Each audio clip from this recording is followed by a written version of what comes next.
Ovaj master program realizuju dve vodeće naučno-obrazovne institucije u zemlji Srbiji, kao što je Fakultet organizacionih nauka i Elektrotehnički fakultet, koji do sada imaju u svojim nastavnim planovima i programe informacione sisteme i informacione tehnologije s jedne strane, a sa druge strane na ovim fakultetima je diplomirao najveći broj inženjera informatike, IT stručnjaka danas. S druge strane, to je program koji u sebe umrežava i nešto novo. Šta je to novo? Novo je pre svega da imamo vodeće gostujuće predavače iz sveta koji se bave informacionim tehnologijama, koji ovde prenose svoj kvantum znanja zajedno sa nastavnicima FON-a i ETF-a. Još sljedeća novina jeste u tome što imamo istaknute stručnjake iz prakse u kompanijama sa kojima smo sklopili ugovor o poslovno-tehničkoj saradnji, gde će se tokom trećeg semestra, inače 3 semestra traje program, 90 bodova, tokom trećeg semestra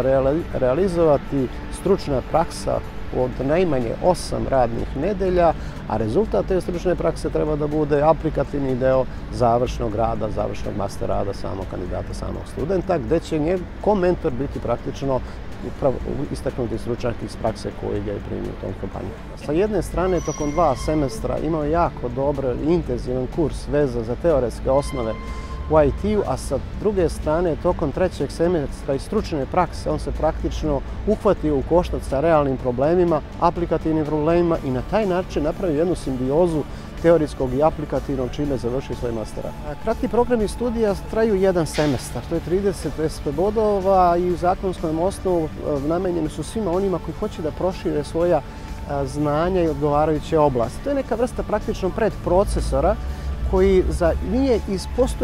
kandidat nije naime iz postojeće prave oblasti, gravitira lagano prema njoj i hoće da shvati svoje postojeće kapacitete, svoj intelektualni kadar, u kojoj meri je kadar da se okrene u tom pravcu i da može da dospe do nekog novog,